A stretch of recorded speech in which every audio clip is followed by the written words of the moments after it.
Bom dia para os nossos convidados de hoje, Anália Maria da Silva, candidata a prefeita de São Vicente. Tudo bem, Anália? Seja muito bem-vinda. Bom dia. Obrigada, bom dia. Bom dia, Roberta. Bom dia, Vitor. Bom dia, Ru. A gente conversa também com o Rui Eliseu, candidato a vice. Tudo bem, Rui? Seja muito bem-vindo. Bom dia. Obrigado, bom dia. Vamos agora, então, à nossa pauta do dia, discutindo a cidade de São Vicente com a Anália Maria da Silva. Começando aqui. Anália, vamos falar um pouquinho sobre a sua experiência política? Conta um pouquinho da sua trajetória pra gente. Bom, vamos lá. Eu sou a Anália, né? Hoje no Partido dos Trabalhadores há mais de 22 anos. Já estou no partido desde a adolescência, função política. Comecei minha trajetória lá atrás na Pastoral da Juventude, onde eu aprendi a militar um pouco, e logo depois já fui para o Partido dos Trabalhadores. Continuei a minha trajetória ali na Pastoral da Juventude, junto na comunidade da Irmã Dolores, no Jardim Rio Branco, onde eu moro até hoje. A única coisa que eu não fiz foi participar de Grêmio Estudantil, porque ainda não tinha terminado na minha época de adolescência, mas até o final da adolescência estava na Pastoral da Juventude, primeiro como integrante de grupo de jovens, depois de coordenação regional, e aí participei também da organização dessa parte lá na área continental. Em toda São Vicente também. E aí a gente foi continuando a nossa militância, fui para a Educafro, né, com 24 anos fui participar da Educafro, por 23, para poder voltar a estudar, né? Eu tinha terminado em 99 e a vontade de estudar era muito grande, mas a deficiência por ter estudado a minha vida inteira em escola pública me deixou um pouco fora. Então, graças ao ProUni, programa educacional, eu consegui voltar a estudar, e a Educafro me deu essa força e esse apoio que eu precisava. Até hoje eu milito no Educafro justamente por conta disso, que a gente sabe que a transformação da pessoa se dá através da educação. E foi isso que eu aprendi, e foi isso que eu levo hoje e nessa militância. Participei da prefeitura na época do Alfredo como secretário de Habitação, depois ele me convidou para compor a assessoria política dele na Câmara de Vereadores, onde já estava como economista, né? Fiz pós-graduação em gestão de políticas públicas justamente para me aprimorar um pouco mais, por entender que o orçamento público, ele é essencial, e é fato que a gente precisa conhecer um pouco mais da nossa cidade, de como são compostos os gastos, de como acontecem as coisas, para que a gente possa ajudar. E aí foi isso que eu consegui. Até eu recentemente estava na Câmara dos Deputados com o deputado Arlindo Chinaglia, né, para ajudar nessa parte de organização também a nível regional, e tô aí.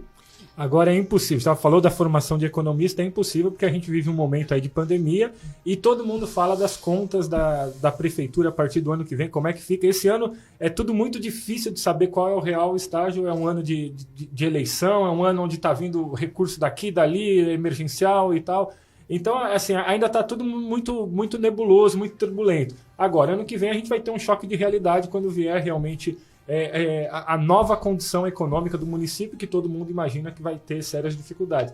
O que é preciso e o que é possível fazer do ponto de vista político, administrativo e econômico para garantir aí uma estabilidade para São Vicente?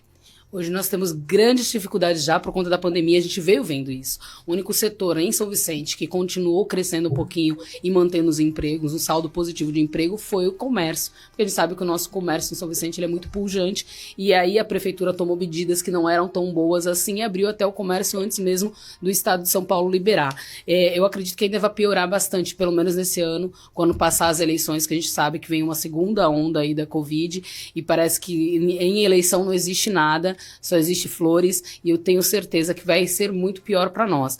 Mas com muita gestão, transparência e diálogo com a população, você consegue tudo. Você consegue. A gente sabe que o comércio ele é pujante no nosso município e que tem saldo positivo. Nós precisamos trabalhar com esse setor, com muito diálogo, abrindo portas para que a gente possa trazer mais novos empregos. A economia solidária, São Vicente aprovou um marco regulatório da economia solidária com muita luta, muito esforço, foi aprovado. E é preciso fazer com que essas coisas aflorem mais. Então, incentivar, ter um espaço onde eles possam comercializar, que a prefeitura possa também adquirir parte dos produtos orgânicos que são produzidos pela economia solidária e que muitos deles vêm da nossa cidade, mas também da área rural, para que a gente possa utilizar nas merendas do nosso município. Isso vai fazer geração de renda. É porque um ajuda ajudando o outro, você consegue, de fato, trazer uma cidade melhor. No nosso município, a gente vai ter problemas sérios quando você fala de renda vinda do Estado, vinda da nação, porque todos nós vamos sofrer. Mas a nossa receita corrente líquida, que hoje está em torno de R$900 mil, ela é permanente, porque o imposto ele não diminui. Os nossos impostos que compõem essa renda, ela não diminui. Então, a gente vai ter uma estagnação, é óbvio, vamos ter muitas dificuldades, mas a gente com muito diálogo, muita conversa e buscando caminhos junto com os comerciantes, junto com os outros governos, com as outras esferas de governo, a gente consegue, de fato, fazer uma gestão diferente. Com dificuldades, é claro, com dificuldades, mas também com muito apoio da população e do nosso servidor público. A gente não pode deixar nunca de lado que o servidor esteja muito próximo com a gente e a população também sabendo de todos os fatos. Então, por isso, a transparência é essencial nesse processo. Se a gente for pensar um pouquinho em todos esses quesitos, né, que envolvem uma candidatura, hoje o que estaria puxando o carro do plano do seu governo? Quais seriam as principais necessidades de São Vicente? O nosso carro-chefe é o nosso quarto eixo, que é a participação popular. No nosso programa de governo, Roberta, a gente coloca como central dele instituir no município o orçamento participativo. O que é isso? Onde a população decide de fato onde quer que seja investido o orçamento do município. É destinar parte do nosso orçamento para que a população de cada bairro, em cada local, consiga falar, olha, eu quero definir e eu quero que seja investido nesse local. Porque para uns é reforma de praça, para alguns bairros, para a população de alguns bairros é reforma de praça. Para outros é a manutenção viária, para outros é o canal. Então a gente precisa de fato atender a população. Eles são o principal, nós estamos a serviço da população. E é isso que a gente precisa fazer, estar de fato a serviço. Então a gestão democrática e participativa, associando sempre valorização do servidor municipal, junto com a valorização do munícipe, que é aquele que precisa, que é para quem a gente trabalha, aí sim a gente consegue de fato atender a população e fazer com que a gente tenha uma saúde de qualidade, com que a gente tenha uma educação que seja integral e que seja de qualidade, que a gente possa de fato ter uma manutenção urbana que hoje a gente não vê, mobilidade para todas as pessoas. Nós precisamos de uma única cidade. Então a gente precisa tratar todos, independente de onde esteja, se esteja no Dique do Cacheta, se esteja lá no México 70, se esteja lá no Maitá Continental, da mesma forma. Então, o mesmo tratamento que hoje nós temos na Orla e no centro da cidade, nos bairros nobres, eles têm que ser levados para todas as outras partes da cidade. Aí sim você tem uma gestão democrática e participativa, você tem uma valorização das pessoas e esse resgate de orgulho de ser vicentino que a gente sempre teve e que hoje a gente adormeceu por conta do descaso que a municipalidade tem com todo mundo. Mas aí eu volto à pergunta anterior, candidato. Porque a gente fala de um orçamento participativo, tudo bem, a gente fala sobre a questão de saber onde a população vê as suas necessidades, os investimentos, mas vai ter dinheiro para investir no ano que vem? Porque essa tem sido a pergunta que a gente tem feito para todos os candidatos, né? Muitas propostas, muitos projetos, mas a impressão que fica muitas vezes é que o ano que vem não vai ser um ano de realizações, vai ser um ano de segurar as pontas, de apertar o cinto, né? Como é que a senhora vê isso e como é que é possível, então, trazer alguma novidade, algum novo projeto num cenário como a gente está? E aí, candidata, só para incluir aí nessa pergunta do Vitor, entendendo que vocês vão ouvir a população de todos os setores, imagina uma lista imensa de coisas a fazer, sem essa verba aí disponível de fácil acesso, como saber o que fazer primeiro? Quem atender em primeira mão? Bom, aí no passo, primeiro eu vou responder a pergunta da Roberta, porque eu acho que é o central do nosso programa de governo. Quem você atende primeiro? Aquele que mais precisa. Então é no social que a gente trabalha. E é uma política do PT e do PSOL, sempre foi, valorizar a pessoa. E aí quando você fala de ter um orçamento curto, você hoje tem várias pautas no orçamento, e aí o nosso orçamento ele é uma peça gigantesca que se você não olhar com muita calma, você sabe que muitas coisas não são concretizadas até porque as pessoas nem sabem que lá existe. Se você pegar o orçamento, ele é dividido em várias pastas e dentro deles, pelo menos na lei de diretrizes orçamentárias, no orçamento municipal e no próprio PPA, que é o plano plurianual, você coloca coisas que não existem e que estão lá acumulando no nosso orçamento e que às vezes não são realizadas e eles ficam ano a ano sendo colocadas. Nós precisamos organizar o nosso orçamento municipal para que ele tenha a cara que a gente quer dar para ele. Nós temos um orçamento. Nós temos limitações, mas sempre tivemos limitações. E isso não impede a criatividade. E trabalhar junto com a população para que eles saibam de fato que existe essa limitação. Né? Nós precisamos hoje nós temos uma infinidade gasta com aluguel no município. Nós temos hoje 2 hospitais, 2 prontos-socorros sendo inaugurados no município, totalmente terceirizados, com a contratação de OS e com contratação de aluguel. Então isso é um peso gigantesco, nós precisamos rever todas essas coisas, precisamos rever para onde está indo o nosso dinheiro, porque se o nosso dinheiro não está indo para onde deve, que é para atender de fato as pessoas, a gente precisa reformular, e não é porque o nosso orçamento não dê, nosso orçamento dá para fazer as coisas, só precisa de fato trabalhar com o que a gente tem. Então tudo isso a gente pode fazer, são números, e o número a gente sabe que a gente consegue organizar. Só precisa querer organizar e ter transparência, porque a população, quem vive em São Vicente, precisa saber como está a situação. Não adianta eu falar, olha, o orçamento ele está inflado, mas as pessoas sabem que recebe verba do Fundeb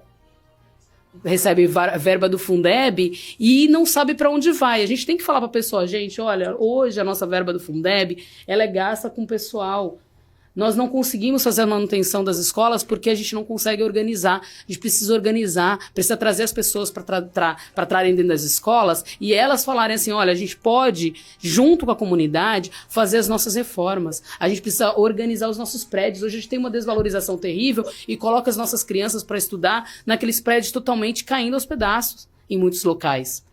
Sendo que a pátio das escolas, às vezes, em vários bairros, são o único momento, o único espaço aberto em que a população pode ter lazer, cultura, esporte, e que possa ser feito isso com a comunidade. A gente precisa abrir as escolas nos finais de semana, mas a gente precisa saber que a população tem que estar muito dentro desse processo, entendendo como funciona o orçamento, que é uma peça gigantesca, que ele não é fácil de se entender e que não é fácil de se organizar, mas que tudo cabe dentro dele. Tanto a nível municipal, e aí sim, você precisa receber, porque a gente sabe que a gente precisa receber ajuda do governo do estado, vamos dialogar com o governo do estado. A gente sabe que precisa, porque parte fundamental do nosso orçamento é de transferências, nós vamos para o governo do estado e vamos cobrar e vamos fazer parte também com o governo federal. É diálogo. E aí a gente sabe de uma coisa, nosso município recebe todos os anos verbas e mais verbas de emendas parlamentares. Vamos continuar conversando com os nossos deputados, para que eles possam continuar mandando emenda parlamentar. Temos candidato que fala, trouxe 1 milhão para a cidade, mas como ela vai ser investida? A gente precisa colocar para a população que aonde ele vai ser investido é naquela unidade básica de saúde que vai ser investido. E a gente tem que entender que quando o prédio é alugado, não pode investir dinheiro público para reforma ou para outras coisas. Então a gente tem que ter prédios nossos com equipamentos públicos que sejam para o povo e que a gente possa atender de acordo. Não dá para a gente ter fila do lado de fora de prédios públicos porque não dá para entrar e não tem espaço que contém as pessoas lá dentro, como tem muitas UBSs nossas que são assim. Não dá para a gente colocar as pessoas 3, 4 horas no espaço reduzido, sem ventilador, porque as pessoas têm que esperar para marcar uma consulta e não conseguem. Então, essas coisas você precisa solucionar. E você consegue com o nosso orçamento. É readequação. Quando eu falo de valorização do servidor público, você necessariamente precisa rever os salários também. Hoje nós temos salários defasados no nosso município. E isso é sabido por todos.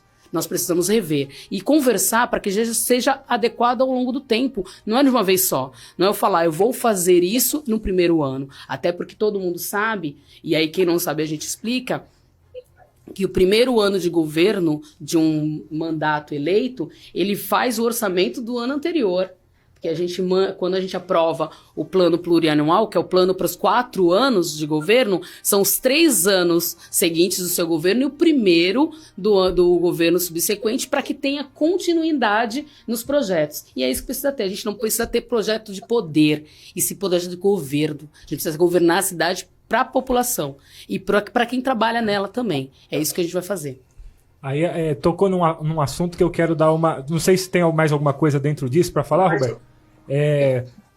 A Anália tocou numa questão que é importante. Hoje a disputa política eleitoral aqui na cidade de São Vicente tem sido pautada muito pelos apoios em instâncias superiores.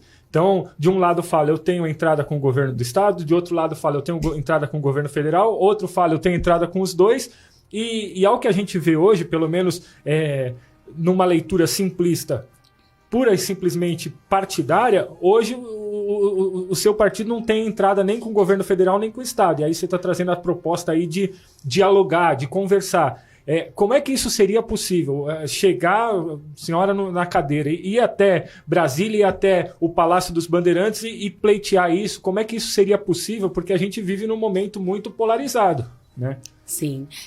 Nós temos hoje vários... Eu acho que só o PT e o PSOL são a única opção de esquerda, de fato, na cidade. É a única opção que se tem de esquerda. Todos os outros, os partidos apoiam o governo Bolsonaro ou o governo Dória. Nós não apoiamos, porque nós não acreditamos na política que faz o governo Dória e não acreditamos de forma nenhuma na política genocida, retrógrada que faz o governo Bolsonaro. Isso é fato. Mas isso não quer dizer que institucionalmente eu não tenha que conversar. Institucionalmente eles não tenham que me atender, porque somos instituições. E aí, indiferente, eu posso não gostar do Vitor, repórter, mas eu vindo, ou o Vitor pessoa, mas eu vindo até aqui conversar com você, eu tenho que estar de acordo com o que a gente tem que conversar. E você vai ter que me atender da forma com que eu estou aqui pra gente conversar. É fato isso. Instituições são instituições, acordos firmados, e o que tem que ser passado para o município, ele vai ser passado independente do governo A ou governo B. No nosso município, o que mais recebeu de emendas parlamentares e de repasse do governo federal, nós temos aqui recurso para 11 comportas que foi emitido em 2011, governo do PT. Nós temos aqui mais de 5 mil unidades habitacionais realizadas no município que foram mandadas pelo governo do PT. E não era porque o nosso governo estava lá, e sim porque a gente entende que, independente do governo que esteja, nós temos que dialogar. Ou a gente não mandou verba para a entrada de Santos pelo governo federal, na época da presidente Dilma, com o governo do PSDB. É isso que tem que se fazer. A gente tem que entender que existem as diferenças políticas, mas enquanto instituição não pode haver diferença. Nós não temos que ter tratamento desigual porque nós somos o partido A ou o partido B. Isso, o nosso governo do PT já provou isso. Não existe distinção quando você vai falar sobre a vida da pessoa. E é isso que a gente faz quando nós trabalhamos na prefeitura municipal, é lidar com vidas, tanto do servidor como do munícipe. A gente lida com vida, a gente trata as pessoas, a gente cuida das pessoas, a gente cuida da saúde, a gente cuida da educação, a gente cuida da segurança, a gente cuida do transporte, é cuidar das pessoas. E é isso que a gente vai fazer, independente de quais governos estejam lá. Eu não gosto, particularmente, não apoio nenhum dos dois. E tenho certeza que nem o PSOL tem nada na linha de governo que seja desses dois governos que estão pautados. Né? E a gente vê o mundo também indo contra tudo isso que está colocando. Toda essa parte de endireitamento, tudo isso que fala de segregar uma parte da população, porque é isso que o governo Bolsonaro faz, é ir contra o trabalhador o tempo inteiro, é aprovar medidas que são contra os trabalhadores. Recentemente quis privatizar o SUS, as unidades básicas de saúde. E foi isso que o Congresso disse não. E a gente tem que entender o que é bom para a cidade, a gente corre atrás e a gente vai até onde tem que ser. Se a gente precisa conversar com todos os deputados, a gente vai conversar com os deputados. Se a gente precisa conversar com todos os ministros, a gente vai conversar com todos os ministros, com os secretários de Estado, com todo mundo, porque a gente tem diálogo, a gente vai conversar e vai trazer recursos para a cidade. Bom, candidata, anteriormente a gente estava falando um pouco sobre a questão da educação. E a senhora chegou a mencionar que as escolas é onde as pessoas têm lazer, cultura, e eu acho que o ponto principal é o que a gente precisa ter, que é a questão da educação. O que a senhora vê em relação ao ensino para os próximos anos, ensino de São Vicente? A gente está vindo de uma pandemia, a cidade completamente sem condições de oferecer ensino para as crianças mais carentes, né? Não existe, muitas pessoas, a gente sempre fala aqui, não existem aplicativos, elas não têm acesso à internet, a pandemia isolou essas crianças dentro de casa, ficaram praticamente o ano inteiro sem escola. O que a gente pode pensar daqui para frente? Hoje, além de ter nesse espaço lazer, cultura, o mais importante seria a educação. E sem falar que esse muitas vezes é o local de alimentação delas. Né? Sim, sim. Tem que sempre lembrar isso. Para muitas crianças do nosso município, a merenda escolar é a única refeição que tem durante o dia. sempre foi, e a gente tem que acabar com isso. Então a gente precisa criar renda básica de cidadania no nosso município, nós vamos fazer isso, vamos trabalhar para que a gente de fato tenha uma renda básica de cidadania. E aí, quando eu falei do nosso espaço público ser único para cultura, esporte e lazer, é os finais de semana. Nossa escola não pode estar fechada no final de semana. Ela tem que estar aberta para isso, porque durante a semana a gente tem que estar em educação de fato. E vamos trabalhar para que a gente tenha uma educação que seja em período integral. Não dá para nossa criança, para as nossas mães, que aí eu vou falar enquanto mãe, ter que sair de casa, levar a criança na escola, ir trabalhar em Santos e não saber como voltar para pegar sua criança às 3 horas da tarde, ao meio-dia, que hoje nossas escolas funcionam em 3 turnos, sem conseguir, de fato, nesse pós-pandemia, fazer a limpeza toda que deveria fazer, a higienização que a escola precisa, porque não tem tempo hábil para fazer isso. A gente precisa trabalhar junto com a Secretaria de Educação, justamente nesse espaço, e junto com todas as pessoas que estão no setor da educação, para que os pais entendam a necessidade que os professores têm e as limitações que o município tem, porque hoje você não consegue reformular todo o sistema educacional do município, porque nós temos escolas em 3 turnos. Nós temos a última escola construída em 2006, e a municipalidade diz que não existe demanda de crianças no município, por isso não se cria mais escolas. Nós temos problemas muito sérios quanto a vagas em creches, porque pode não ser falado, mas existe uma fila de espera para creches. Hoje estão sendo criadas novas 7 creches municipais mesmo, que é o padrão, porque a gente teve um problema lá atrás com o sistema educacional de creches no município, e hoje está sendo trocado. E a gente precisa fazer isso de fato, fazer com que a educação funcione e fazer com que ela seja em período integral. Nós precisamos trazer as nossas crianças para a escola, ter onde elas ficarem e retomar com projetos que foram bons para a cidade. Mas aí como é que vem essa sequência? Porque ano que vem a gente vai ter um aumento considerável da rede municipal. Então as nossas escolas hoje já funcionam com 3 turnos, muitas delas com 3 turnos. Ano que vem aumento de alunos, é praticamente impossível que isso não aconteça no município. Então aumento de alunos, 3 turnos, escola em tempo integral. Como é que dá para fechar esse ciclo? Porque falta, como a senhora mesmo falou, a última escola construída em 2006, falta espaço físico também. Falta espaço físico, falta vontade política, né? É o principal, a vontade política. Você precisa, de fato, conversar o seguinte: eu quero fazer escola em período integral, não é de um dia para a noite, é planejamento. Você planeja e você vai executando ao longo do tempo. Isso não acontece no primeiro ano, nem no segundo. É integral e gradativo. Você vai fazendo com que as pessoas possam conseguir se adequar a isso. Não vai ser o ano que vem que vai ter o boom nos ensino público. Esse ano já teve. A gente sabe que muitas escolas fecharam no município, escolas particulares, por conta de não ter mais como oferecer vagas. E aí, oferecer o serviço que estava sendo oferecido pro município dentro de uma pandemia, muitos pais retiraram as escolas do ensino particular. E já estão, porque as crianças precisam estar no ensino público, e já estão matriculados. O ano que vem a gente Mas hoje, candidato, a gente não sente isso porque as crianças não estão presencialmente nas escolas, né? Sim. A gente vai sentir provavelmente depois da vacina o ano que vem. Eu entendi o que o Vitor está falando, que realmente existiu esse êxodo para a escola pública nesse ano, mas de forma na caneta, somente na caneta, porque as pessoas não estão ainda dentro da escola, né? Sim, e o ano que vem você vai ter que ter uma preparação muito melhor. Você vai ter que entender. Por isso que eu falo assim, o diálogo é importante. Quando você fala do diálogo, é trazer a comunidade para entender a dificuldade. Hoje, eu não sei qual sistema que o município está adotando, porque é ir na escola 2 vezes por semana, estar com a escola aberta só proformes, e essas coisas é muito difícil. Você sabe que a escola, hoje o município oferece a cesta básica, que é para suprir a necessidade desta alimentação, né? Hoje é feito isso e tem que continuar, de fato. O ano que vem, o protocolo ele é a nível nacional e estadual.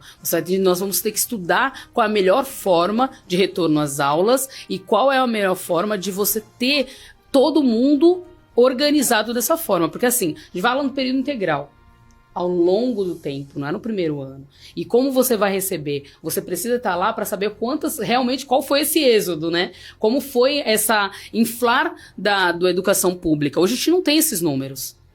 Hoje não se tem. Quem tem os números é quem está no governo.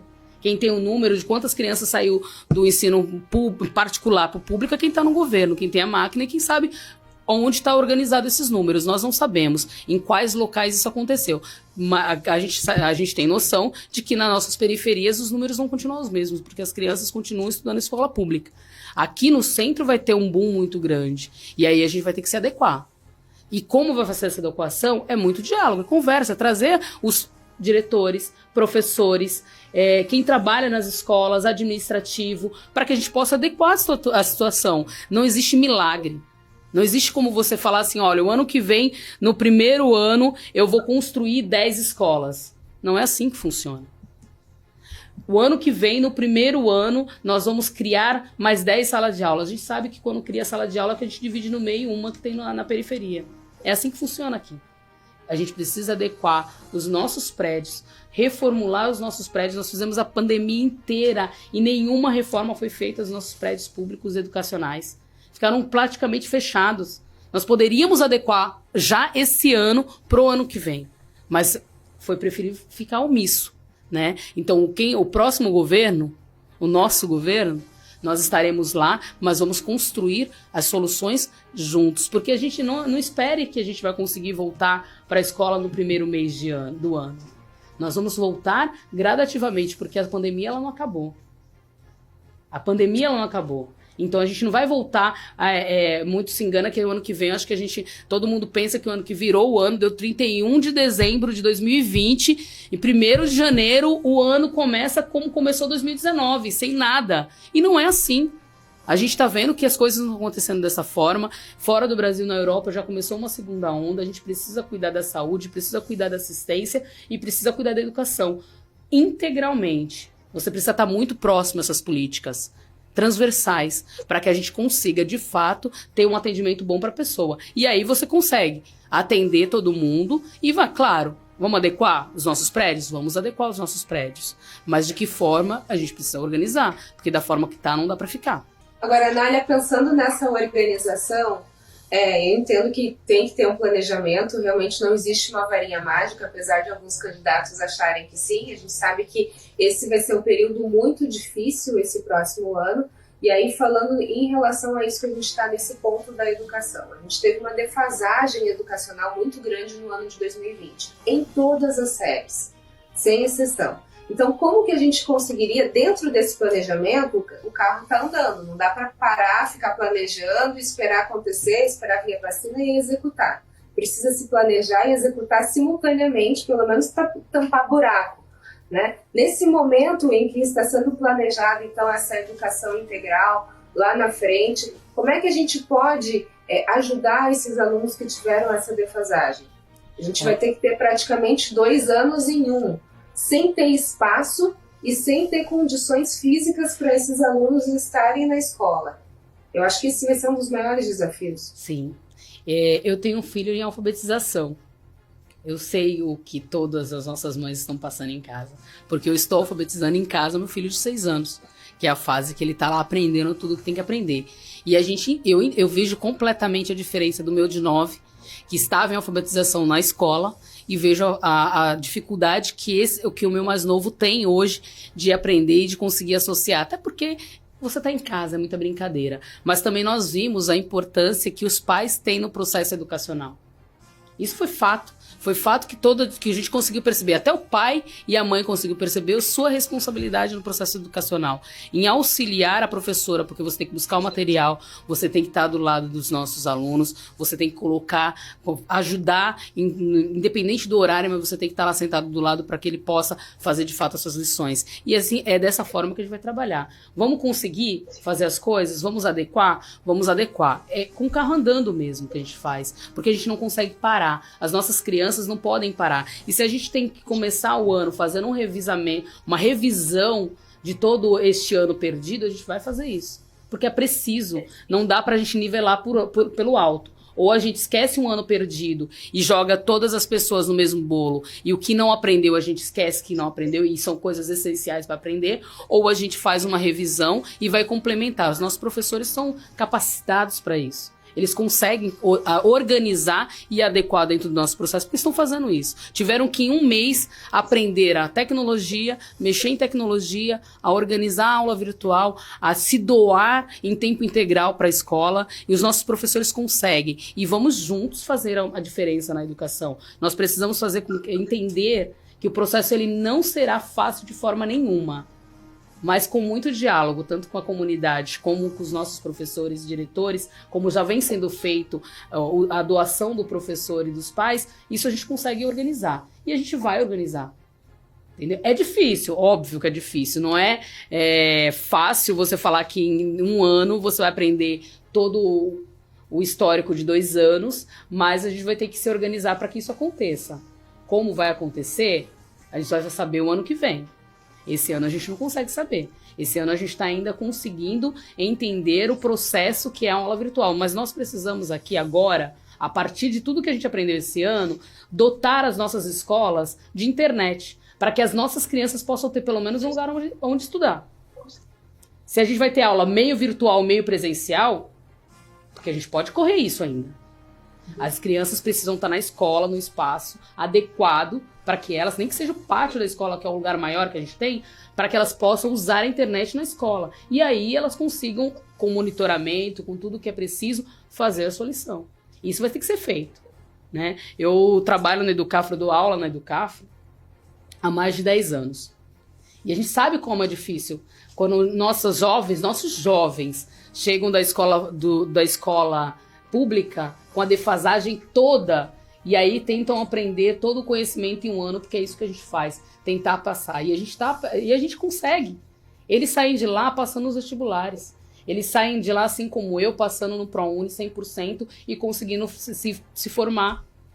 E a gente consegue, que com muita dedicação, tanto do aluno como do professor, da coordenação e da direção, fazer a diferença. E é isso que a gente vai fazer. Vamos dotar as nossas escolas com internet para que a gente possa organizar, capacitar e organizar os nossos professores e coordenação e escola para que isso aconteça de fato, e organizar o espaço físico para que atenda melhor o munícipe, o aluno. Aí quando eu falo o aluno, não é só a criança, porque nós temos crianças, jovens e adultos que vai até o EJA.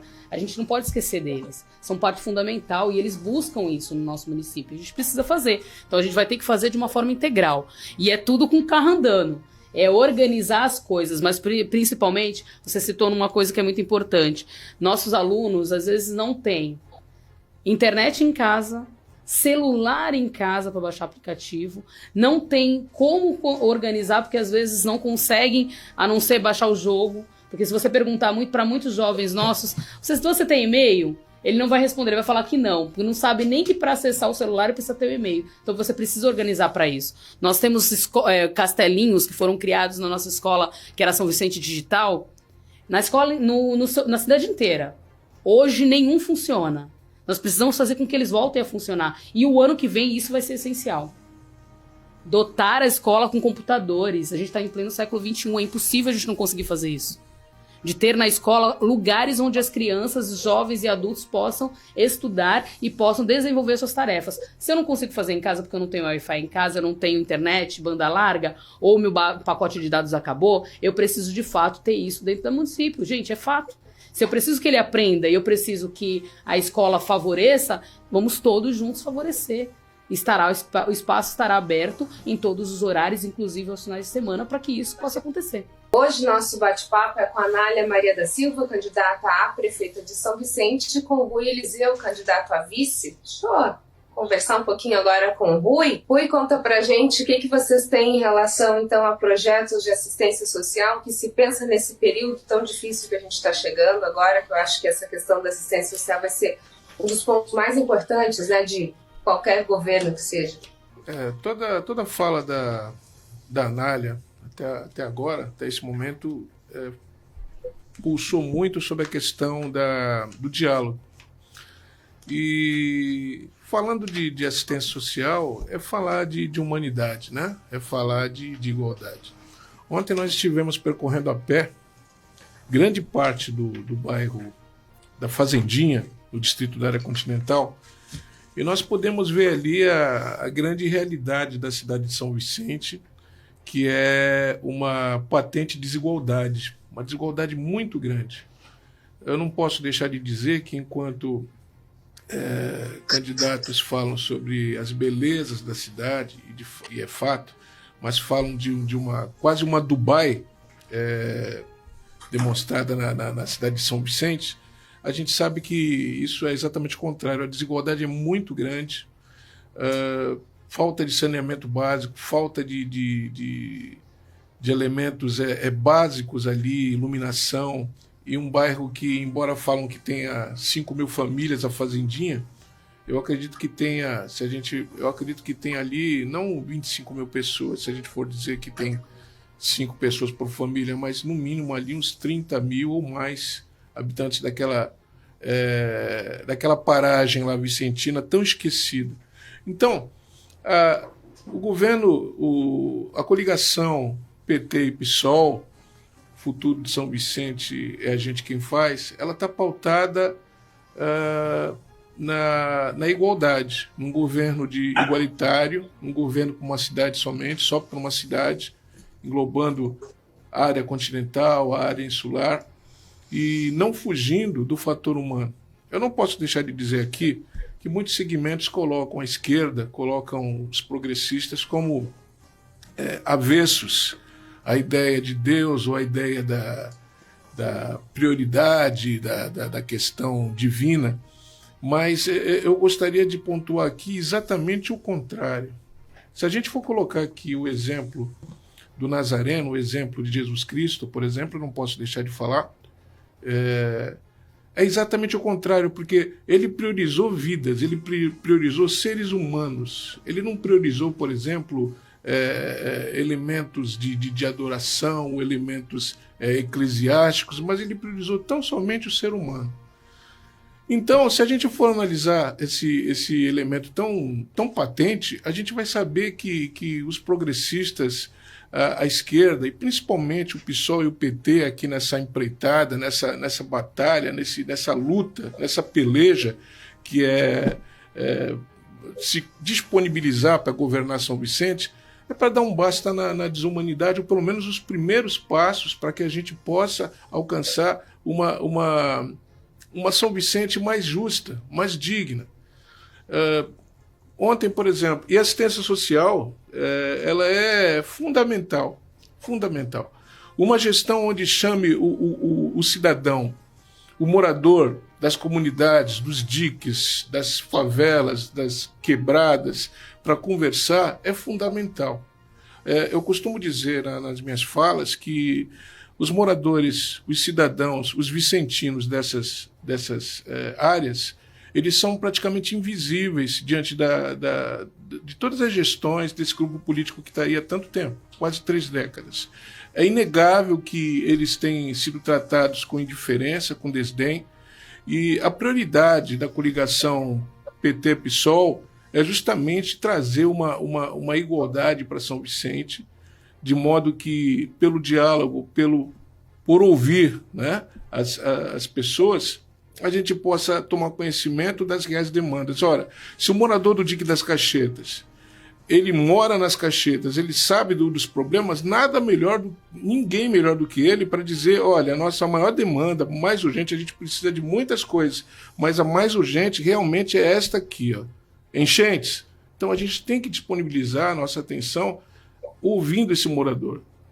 Nós temos que disponibilizar a nossa atenção ouvindo, por exemplo, a questão do morador da Rua 13, lá do Rio Branco, aquele pessoal que ocupou prédios que estavam abandonados pela prefeitura e que hoje estão ali numa situação difícil, uma situação, parece que eles passam por despercebidos. E a maioria da população de São Vicente são de pobres como eu, pobres materialmente falando, pobres que não têm uma renda per capita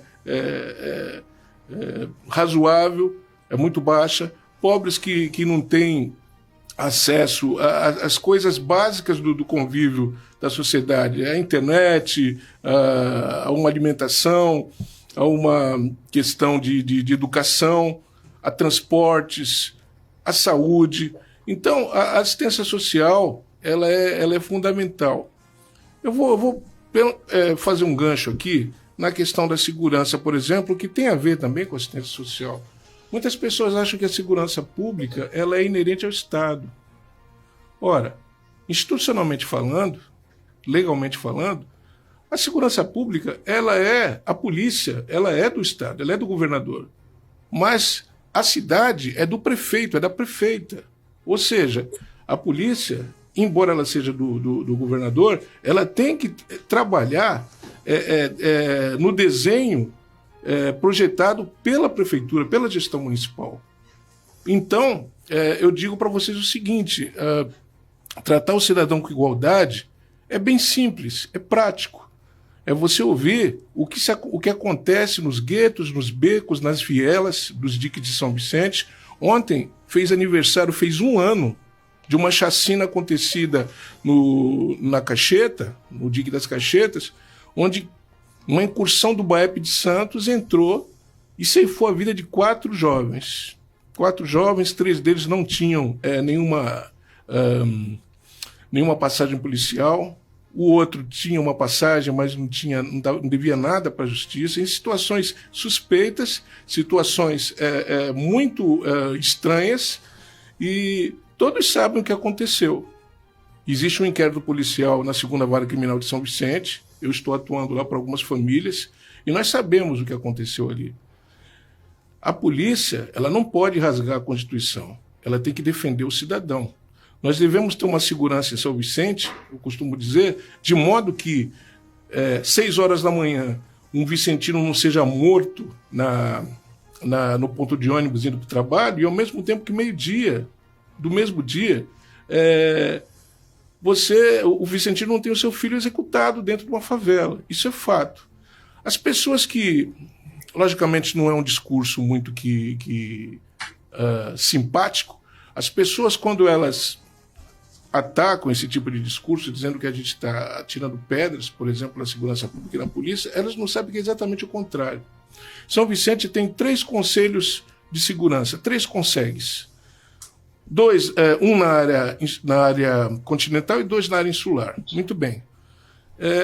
Algum de nós já foi convidado para participar de uma reunião do Conseg?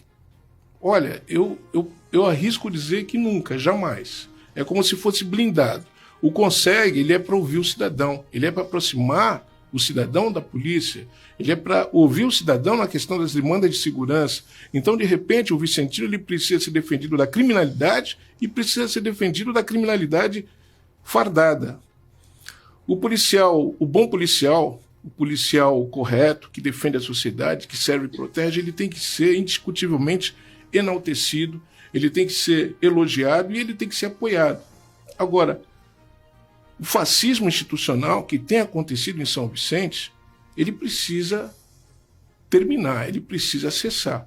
Isso é fato que a gente não pode ignorar, principalmente os segmentos da sociedade que tem como principal objetivo falar do amor de Deus e falar das coisas que são inerentes ao bem do ser humano. Essa situação não pode ser ignorada, tem que ser combatida. Para finalizar só essa minha fala, eu queria dizer que São Vicente é uma cidade que está tendo e tem muito assinte, muito ataque à segurança dos cidadãos de todos os segmentos, ou melhor, dos 2 segmentos, tanto da criminalidade, tá, como daqueles que deveriam servir e proteger. Isso é o que eu ouço, e eu aqui arrisco a minha palavra de advogado que atua, que aquilo que nós escutamos nos guetos, nos diques, nas favelas, é coisa de horrorizar a gente. Então, os conselhos municipais de segurança precisam ser reinventados, de modo que a sociedade, principalmente a maior parte de São Vicente, que é a maior parte de desfavorecidos, de pessoas precisadas, elas sejam ouvidas e sejam aproximadas da polícia e a polícia delas, para que a gente possa implementar soluções para as demandas de segurança na cidade. Com relação a essa situação de segurança ainda, é uma questão de gestão. A GCM, a Guarda Municipal, ela deve ser implementada, ser gerenciada, ter uma gestão de pessoas que realmente técnicas, pessoas com capacidade reconhecida, e que não adianta vir, por exemplo, vou colocar o comando da GCM de pessoas que são de dentro do quadro policial, mas que lá já tinham uma mentalidade de inconstitucional. Tem que ser gerida por pessoas que tenham no coração uma consciência de policiamento constitucional democrático, que respeite o cidadão, que respeite os direitos das pessoas, que respeite pretos, que respeite pobres, que respeite, enfim, pessoas que moram naquelas paragens, que não é porque moram ali que são pessoas ligadas ao tráfico, à criminalidade, que fazem disso o seu estilo de vida, né? É por aí. Acho um ponto importante a gente falou um pouquinho sobre a questão de segurança, ponto importantíssimo agora, a questão de saúde também. Como é que vocês analisam a questão da saúde na cidade de São Vicente? O que fariam de diferente se tivessem na gestão da cidade nesse momento de Covid-19?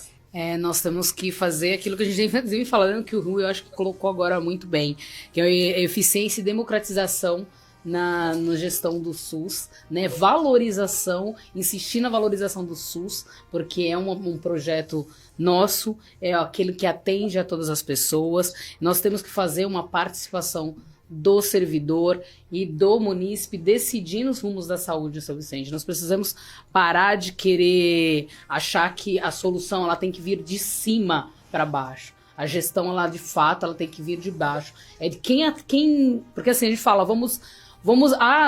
todas as pessoas estão sendo atendidas, mas como estão sendo atendidas? Hoje nós temos filas intermináveis de espera para exames especialistas, filas intermináveis para marcação de consultas, né? Quando conseguem marcar consultas para esperar um exame mais um ano. Então essas coisas precisam acabar. Então nós vamos criar um centro de diagnósticos, nós vamos descentralizar a saúde no nosso município, não dá para estar todos os equipamentos no centro, sendo que as pessoas não estão somente no centro, então a gente precisa levar para tornar fácil, prático e ágil o atendimento de saúde. Esse é o nosso primeiro passo, é a valorização das pessoas, né? Nessa democratização do sistema, é criar uma fila de exames que seja pública.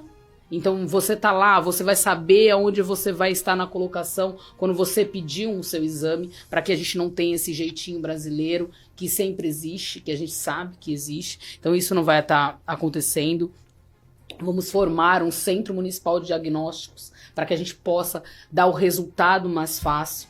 Vamos combater de qualquer forma a terceirização da nossa saúde. Nós vamos contratar mais médicos. A gente sabe que tem todos os problemas, mas a gente sabe que tem margem para que a gente possa, de fato, contratar mais médicos e valorizá-los para que a gente tenha um atendimento de qualidade no nosso município. Hoje a gente depende muito de ONGs, né? De OSs que fazem a gestão do nosso município, de todos os pronto-socorros, e aí a gente não consegue saber como que está funcionando, e a única coisa que a gente sabe, que eu sei como munícipe, como pessoa que utiliza, é que não funciona.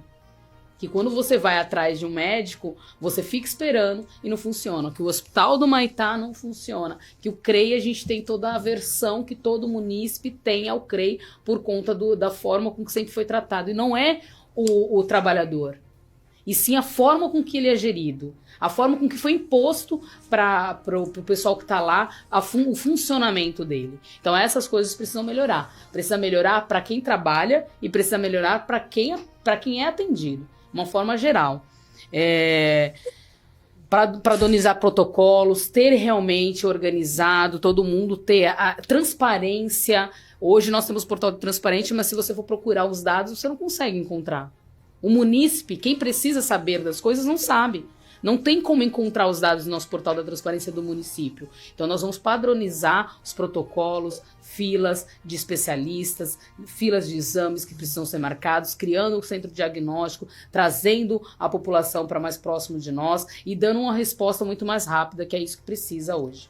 Agora, Anália, no começo do nosso papo hoje, foi citado aqui a questão dos 2 prontos-socorros aí que a prefeitura vem fazendo, com o que tem sido muito criticado, na verdade, por vários dos candidatos a prefeito, pelo valor, pelo investimento, pela falta de garantias e, claro, pelo gerenciamento que provavelmente vai cair no colo de alguma OS, como já a senhora acabou de citar. Quando o PT esteve na Secretaria de Saúde do governo Billy, também recorria ao expediente de OS.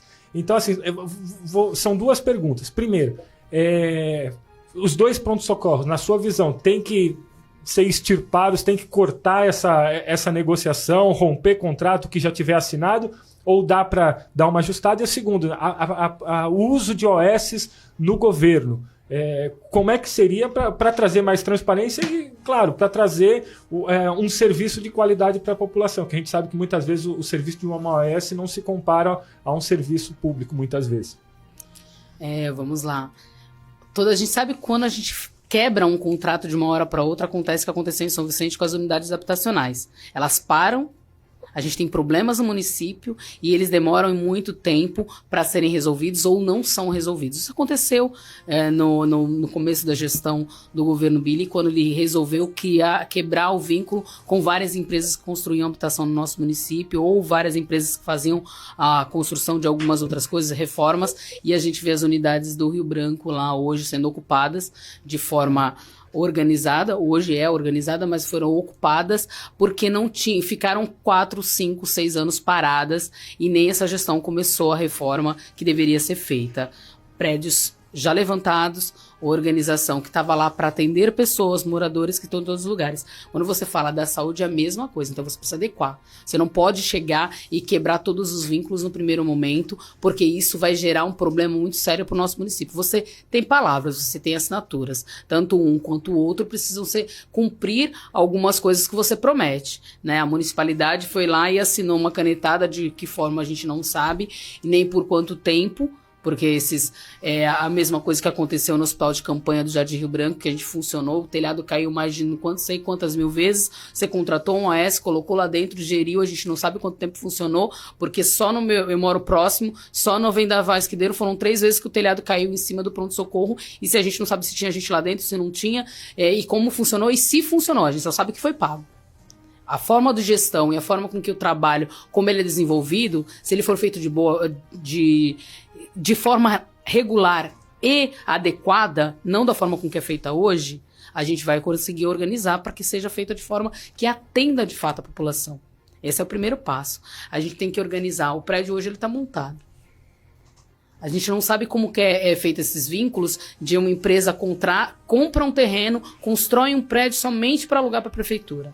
E aí a gente tem que firmar algumas coisas. Na nossa gestão, a terceirização ela vai ser totalmente combatida, porque a gente sabe que o serviço público, ele tem que ser público, ele tem que ser de qualidade. Então a gente tem que valorizar os nossos profissionais. Hoje a gente tem muitos profissionais que a gente não consegue organizar e ter no quadro de funcionários um déficit muito grande na questão de saúde por conta dos salários que são contratados e as pessoas não fazem os nossos concursos. Se vocês olharem dos últimos concursos lá, o salário que é oferecido para médico, você não paga nem um mês, o salário não se compara nem a um mês que você pagou na faculdade. Isso precisa ser revisto, é óbvio, e rápido, para que a gente possa ter quadros nossos bons e de qualidade.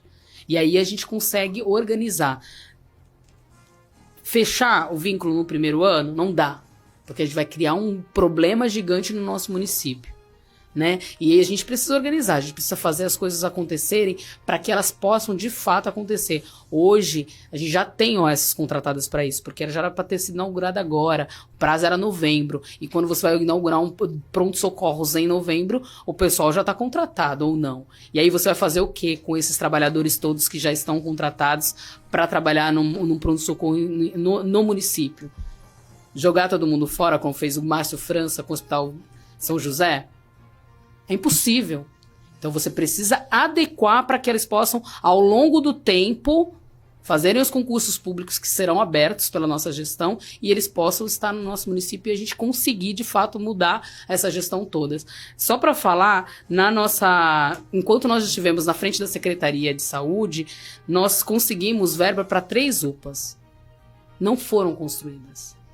Não foram construídas. A única que foi construída e reformada foi a da Náutica e por falta de funcionário público, ela foi fechada. Hoje é um centro de referência de especialidade não,